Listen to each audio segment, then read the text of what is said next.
नमस्कार। आप देख रहे हैं एचआर न्यूज। आपको एक बड़ी खबर से अवगत कराएंगे और आपको जिस खबर से अवगत कराएंगे आपके भी होश उड़ जाएंगे, क्योंकि हर आदमी का सपना होता है एक घर अपना हो, और जब उसका घर अपना हो जाता है तो किस तरीके से उस पे संकट के बादल छाते हैं। जी हाँ, ऐसा ही कुछ हो रहा है आजकल रेवाड़ी में। ये बड़ी खबर है उस सोसाइटी की जो उसमें जो लोग रहते हैं उनकी इस वक्त रातों की नींद उड़ी हुई है। जी हाँ, आपको पूरा माजरा समझा देते हैं। ये लॉर्ड शिवा सोसाइटी है सेक्टर 3 के अंदर, और इसकी जो इमारत है इसको लेकर के रजिस्ट्रार कोऑपरेटिव सोसाइटी की ओर से जल्द बिल्डिंग खाली कराने के आदेश दे दिए गए हैं। इनकी नोटिस उनको दे दिया गया है कि आप इस बिल्डिंग को खाली कर दीजिए, ये आपके रहने लायक नहीं है। क्योंकि अगर भूकंप आया या कोई भी तूफान वगैरह आया, झटका जरा सा भी लगा तो ये बिल्डिंग भर भरा करके गिर जाएगी। जी हाँ, ऐसा ही कुछ है। आपको बता दें काफी लंबे समय से ये सोसाइटी जो बनी हुई है, और यह काफी कई सारी मंजिलें हैं। तस्वीरें भी हम आपको दिखा रहे हैं लॉर्ड शिवा सोसाइटी की। और इसको लेकर के, क्योंकि इसको लेकर के हमारी बात हुई है जो स्टेट ऑफिसर है उनसे, हमारी विजय कुमार जी से, उन्होंने कहा बकायदा इसके लिए नोटिस जारी किया गया है। क्योंकि ये जो सोसाइटी बनी है इसका जो कंप्लीशन ऑफिस वो होता है वो नहीं लिया गया है, कंप्लीशन का सर्टिफिकेट। तो और आखिर कैसे इस सोसाइटी में लोग इतने वर्षों से रह रहे हैं, उसी को लेकर के हम पूरी चर्चा करेंगे।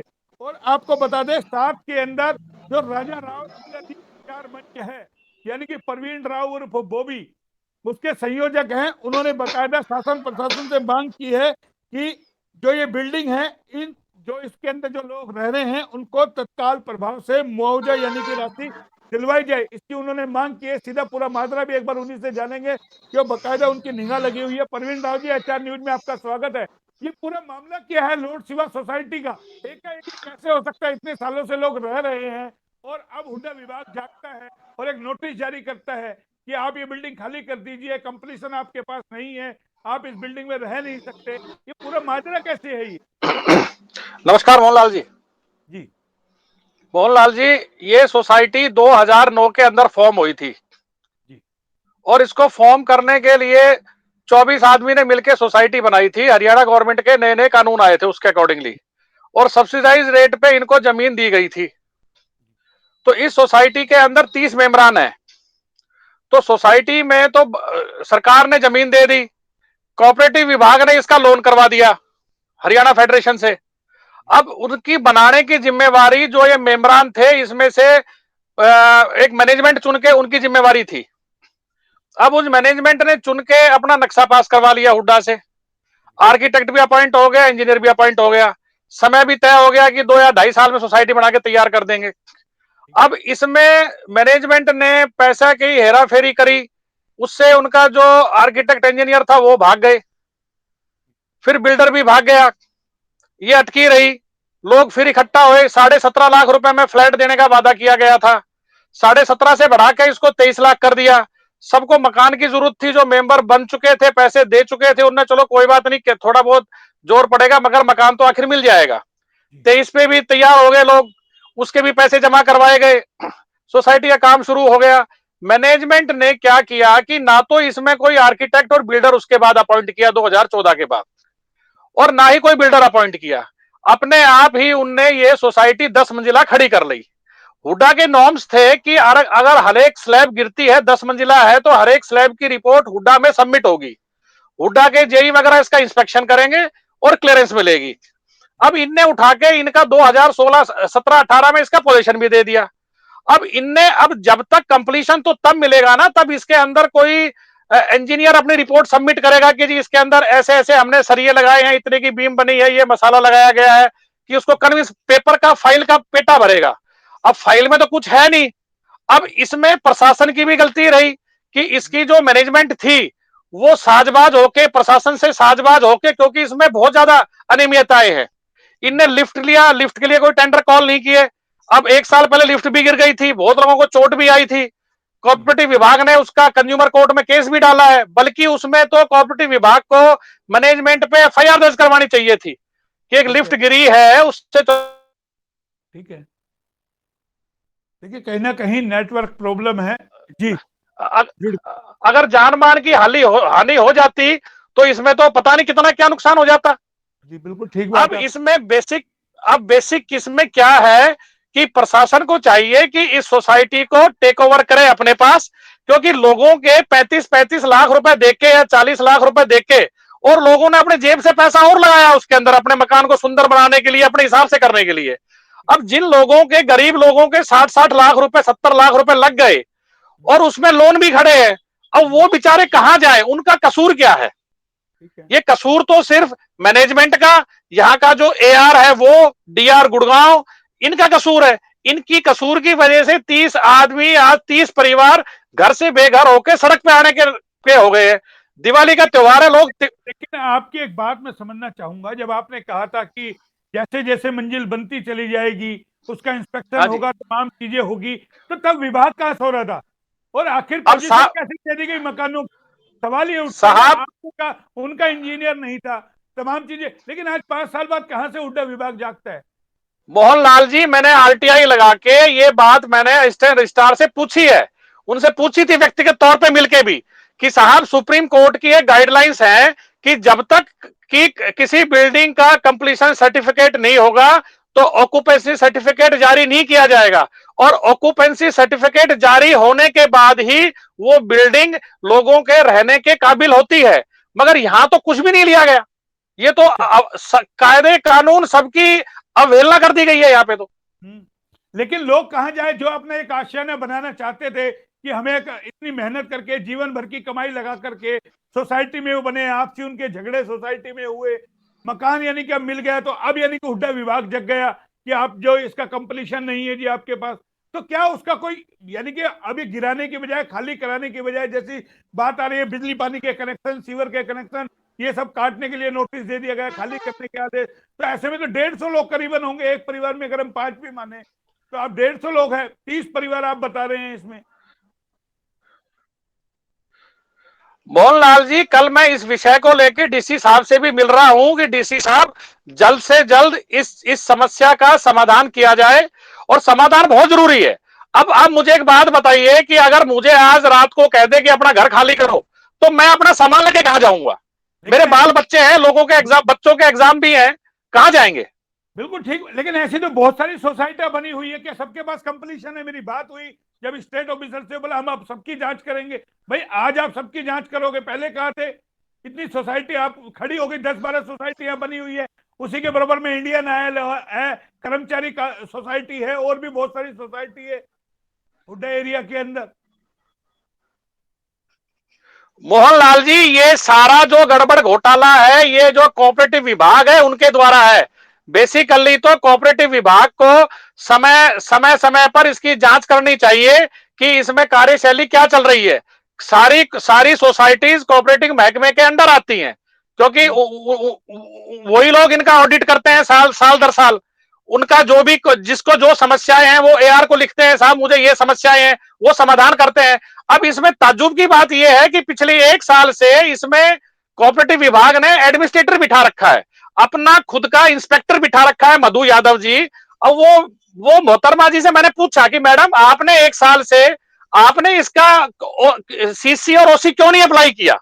आपने इस बारे में अपने आला अधिकारियों से क्यों नहीं बताया कि जी सोसाइटी में बहुत ज्यादा अनियमितताएं हैं, इसको कैसे दूर किया जाए? सब पल्ला झाड़ रहे हैं। ठीक है, लेकिन अब मुआवजा राशि कौन देगा? सरकार क्यों दे मुआवजा राशि? सवाल तो ये उठते हैं ना, कैसे मिलेगी इनको? भाई सोसाइटी आपने बनाई, 30 लोग आप इकट्ठे हुए, सरकार ने जमीन आपको दे दी, अब वो जमीन पे अगर मान लो कल को आदेश आ जाए कि ये बिल्डिंग गिराई जाएगी, वो लोग कहाँ जाएंगे?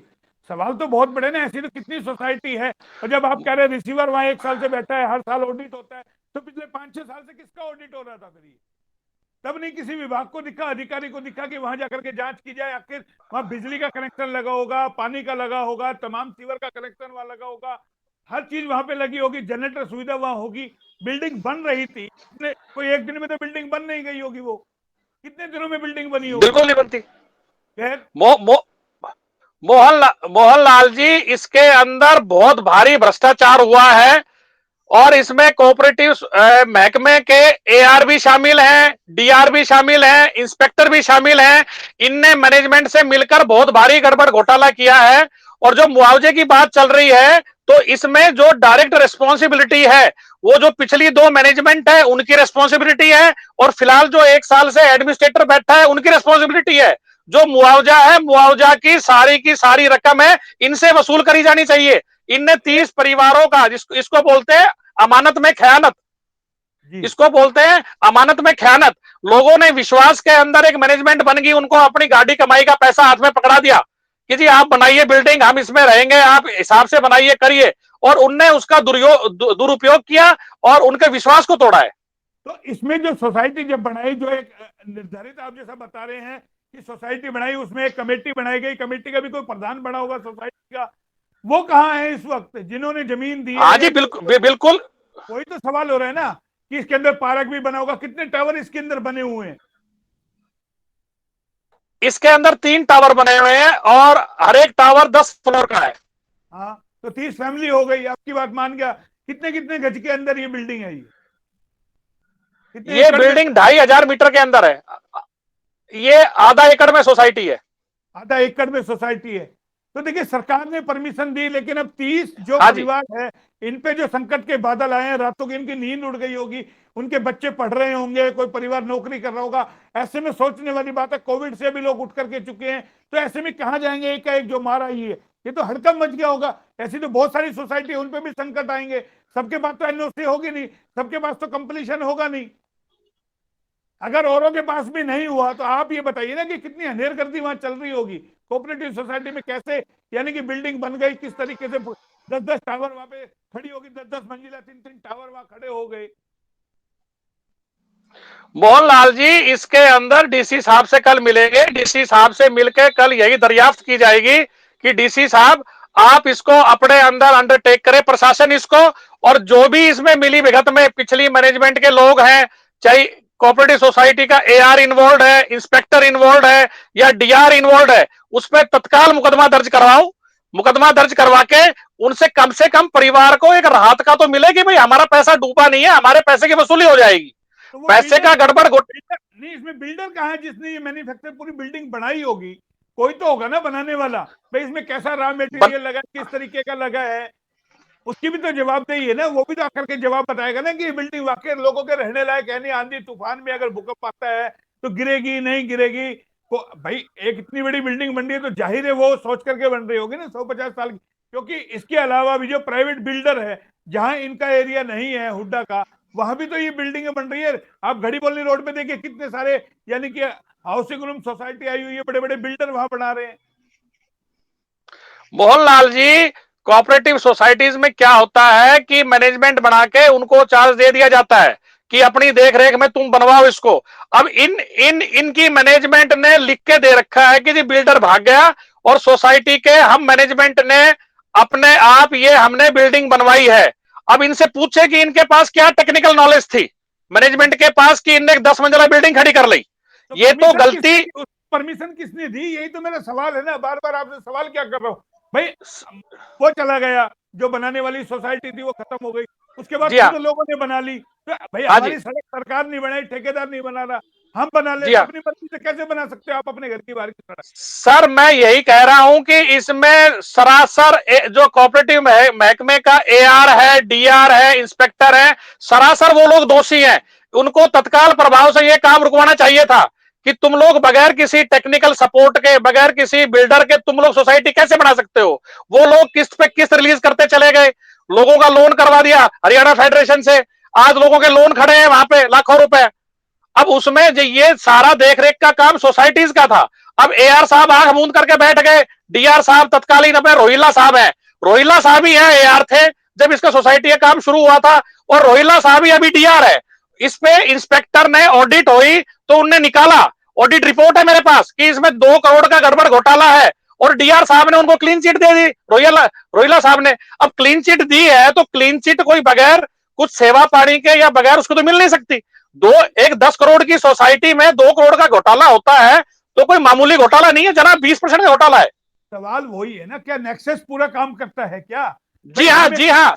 हम एक 50 गज में मकान बनाते हैं, नगर परिषद पहुंच जाती है, जेई पहुंच जाता है, एमपी पहुंच जाता है, यानी कि आप 50 गज में बनाओ। यहाँ लोग बड़ी बड़ी सोसाइटी खड़ी कर लेते हैं, कोई अधिकारी भाई, हुड्डा का भी कोई जेई होगा, कोई एक्शन होगा जब हुड्डा एरिया में बनती है। आप खुद सेक्टर 3 में रहते हैं, आपने मकान बनाया होगा, कितनी बार हुड्डा के अधिकारी वहां आए होंगे कि आप नक्शे से बिल्डिंग बन रही या नहीं बन रही। मैं बिल्कुल जनाब, बिल्कुल बिल्कुल। नक्शा पास करवाते हैं, नक्शा पास करवाने के बाद नक्शा के अकॉर्डिंगली मकान होना चाहिए, और आपको कंप्लीट सर्टिफिकेट मिलेगा, तभी आप लोग उसमें रद्दो-बदल नहीं कर सकते। तो जब जब अगर नक्शे के हिसाब से बनी है तो कंप्लीशन मिल जाना चाहिए था उसका।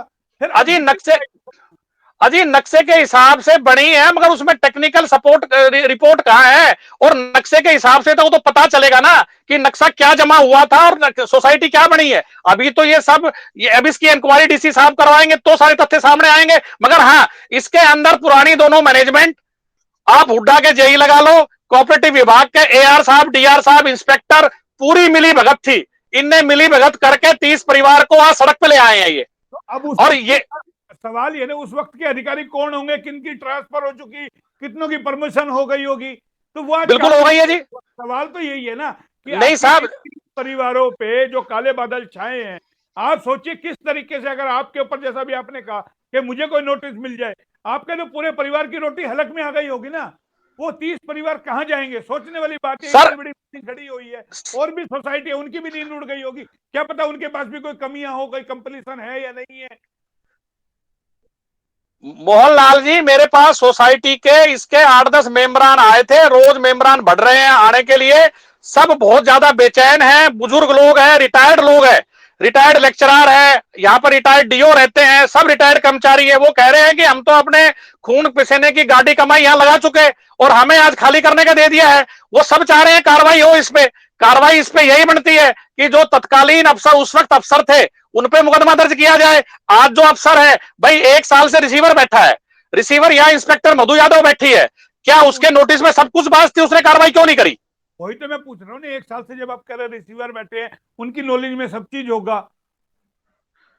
बिल्कुल है, नॉलेज में है जी। तो मैं पर्सनली मधु यादव से भी मिला था, मैं पर्सनली एआर साहब से ही मिला था। उनसे भी मैंने कहा था, मैंने कहा सर 1 साल से आप लोग इसमें एडमिनिस्ट्रेटर बैठे हैं, आपको कम से कम ये सारे जो इसमें कंप्लीशन नहीं हो रखा, ओसी नहीं हो रखा, मैंने कहा जी आप तो ये सुप्रीम कोर्ट का आप कंटेम्प्ट कर रहे हैं। सुप्रीम कोर्ट की गाइडलाइंस है कि किसी भी मल्टी स्टोरीड बिल्डिंग में बगैर ओसी का आप एंटर नहीं कर सकते, और आपने यहां 3 साल से इनको बैसा दिया।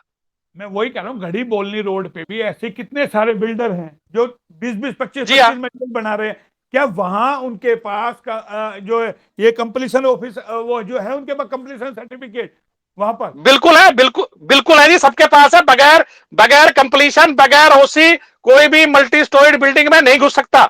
ये भारत का कानून है, ये कानून बनाया हुआ है। आज मंडी में दुकानें बहुत सारे लोगों के पास अभी तक कंप्लीशन नहीं है, लोगों ने तोड़ तोड़ के भी 2-2 बार बना लिया। तो सवाल ये उठता नहीं, इसमें अमेंडमेंट भी होगी अब तक? बिल्कुल हो चुकी है। नक्शा कुछ होता है, आप मौके पर जाओगे बिल्डिंग दूसरी मिलेगी। तो ये देखिए, बहुत कुछ होता है। ये थे हमारे साथ परवीन राव उर्फ बॉबी, जो इस पूरे मामले को देख रहे हैं। उन्होंने बकायदा जो मांग भी की है कि जो ये बिल्डिंग का जो नोटिस दिया गया है सोसाइटी को, लॉर्ड शिवा सोसाइटी को, कहीं ना कहीं उन परिवारों की रातों की नींद उड़ गई होगी, क्योंकि वहां बकायदा जो है कोऑपरेटिव सोसाइटी ने जो है नोटिस दे दिया है उन लोगों को कि आप सीवर पानी के कनेक्शन यहाँ से कटेंगे और आप इसको खाली कीजिए। अभी इसके अंदर ये मामला लगता है आने वाले दिनों में ये मामला गरमाएगा, फिर इस हिसाब से तो बिल्कुल गरमाएगा, वहां भी बिल्कुल गरमाएगा जी। हम लोग मैं इसके लिए समय मांग रहा हूं अपने यहाँ से सांसद राव इंद्रजीत सिंह जी से, केंद्र में मंत्री है, हम मिलकर मुख्यमंत्री को ज्ञापन देंगे इसका कि जो भी इसमें कल्प्रिट है, जो सरकारी कर्मचारी, डीआर रोहिल्ला है, एआर साहब, कादियान साहब है, मधु इंस्पेक्टर है, जो पुरानी दोनों मैनेजमेंट है, इन पे मुकदमा दर्ज करवाया जाए और इनसे पैसे की वसूली की जाए। पैसे की वसूली की जाए। तो देखिए, कहीं ना कहीं कोई तो लड़ाई लड़ने के लिए सामने आता रही है। जो स्थिति सामने निकल के आई, हम अपने दर्शकों को, एचआर न्यूज के दर्शकों को इसीलिए बड़ी खबर दे रहे हैं क्योंकि कहीं ना कहीं तहलका मचाने वाली खबर है। ये बहुत बड़ी खबर है। 30 परिवारों पर किस तरीके से संकट के बादल आए हैं, क्योंकि जाहिर है जब किसी को नोटिस आता है वैसे ही रातों की नींद उड़ जाती है, रोटी उनकी हलक में आ गई होगी। परवीन राव हमारे साथ जुड़े। परवीन जी, आप हमारे साथ जुड़े, बहुत बहुत धन्यवाद। आगे भी बहुत बहुत धन्यवाद जी मोहनलाल जी। आगे भी आपसे अपडेट लेते रहेंगे। आप हमारे साथ जुड़े, पूरे मामले को आपने उठाया, आपका बहुत बहुत धन्यवाद।